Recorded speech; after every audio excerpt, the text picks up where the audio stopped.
Hello friends, இந்த பாருங்கள் கொத்தவரைங்காய் அப்படிம்பாங்க, இல்லது சீனி அவரைக்கான்னு சொல்லுவாங்க. அது அந்த மூட்டில் நிறைய காய் இருக்குது, அப்படி கீழே வந்து இந்த தாங்காமல் கீழே விழுந்து கிடக்கு பாருங்கள், நிறைய இருக்குது.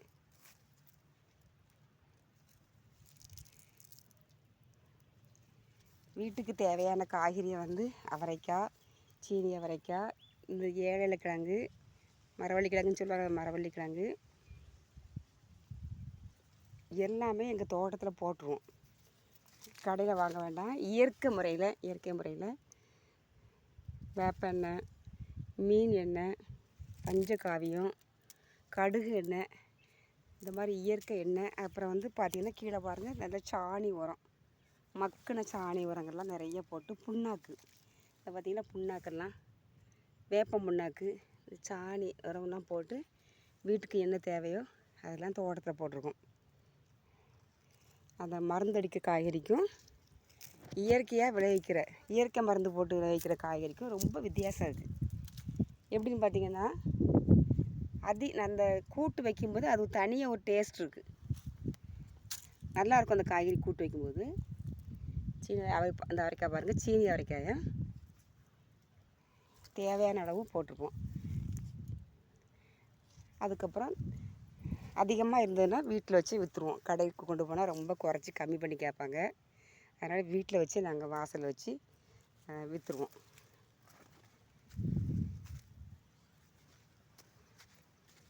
இது நிறையா காய்ச்சிருக்கு பாருங்கள். ஒரு கிட்டத்தட்ட 2 நாளைக்கு இருக்க பறிப்போம். 2 நாளைக்கு இருக்க பறிச்சோன்னா வீட்டுக்கு தேவையானதை எடுத்துக்குவோம்.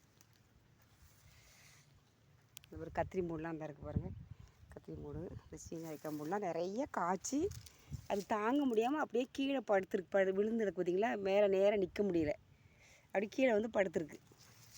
நிறையா காய்ச்சிருக்கு பாருங்கள், கொத்து கொத்தாக காய்ச்சிருக்கா, தெரியுதா பாருங்கள்.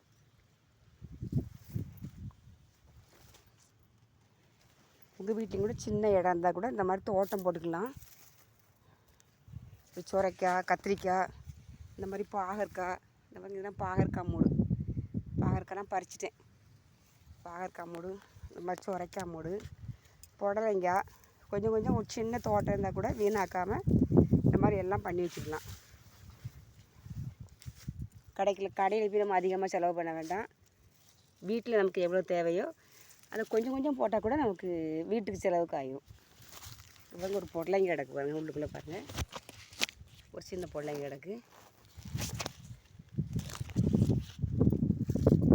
புடலங்காய்லாம் நம்ம வீட்டு குழம்புக்கு எடுத்துக்கலாம். அதேமாதிரி கத்திரிக்காயும் பாருங்கள், அந்த கத்திரிக்காய் வந்து அழகாக பிஞ்சாக இருக்கும் பாருங்கள், அந்த பிஞ்சு காயாக இருக்கும். மருந்து அடிச்சு, ஆனால் சூத்தை அதிகமாக விழும். சூத்தை அதிகமாக இருந்தால் காய் நல்லா டேஸ்ட்டாக இருக்கும். அதிகமாக இப்போ அது போனாலும் இயற்கை முறையில் விளைவிக்கிறதுனால நல்லா டேஸ்ட்டாக இருக்கும். குழம்பு, கூட்டு எது வச்சாலுமே ஒன்றும் செய்யாது. பெரியவங்களுக்கு, சின்ன பிள்ளைங்களுக்கு எல்லாத்துக்குமே துணிச்சலாக கொடுக்கலாம். இது அவ்வளோ நல்லது. சின்ன தோட்டமாக வச்சுக்கலாம். நாங்கள் கொஞ்சம் பெரிய இடத்துலையே தோட்டம் வச்சுருக்கோம்.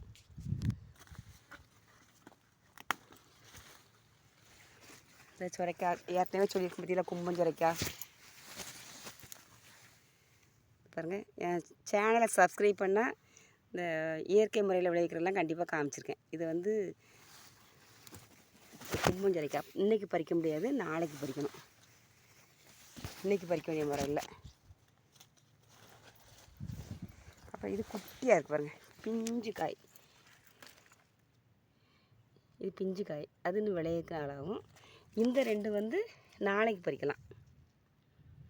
இந்த காய் நாளைக்கு பறிக்கலாம். இயற்கை முறையில் விளைவிக்கிறதுனால தண்ணி காய் பார்த்திங்களா, உடம்புக்கு அவ்வளோ நல்லது. வீட்டில் கொஞ்சம் பாசிப்பருப்பு போட்டு கூட்டு வச்சு சின்ன பிள்ளைங்களுக்கு காரம் குறையா வச்சு நல்லா கொடுக்கலாம், விரும்பி சாப்பிடுவாங்க. இந்த ஒன்று எடுத்துக்கோங்க, இந்த இருக்குது, இது பிஞ்சு. அதை விட ஒரு சின்ன பிஞ்சு பாருங்கள், இந்த ஒரு காய் கிடக்கு பாருங்கள். அதான் நம்ம வந்து கொஞ்சம் சோம்பேறித்தனம் இல்லாமல் கொஞ்சம் கஷ்டப்பட்டு தோட்டம் வச்சோம்னா நல்ல காய்கறி நமக்கு எவ்வளோ தேவையோ அந்தளவுக்கு நம்ம காய்கறிலாம் வீட்டுக்கு தேவையான காய்கறி நம்ம வச்சுக்கலாம்.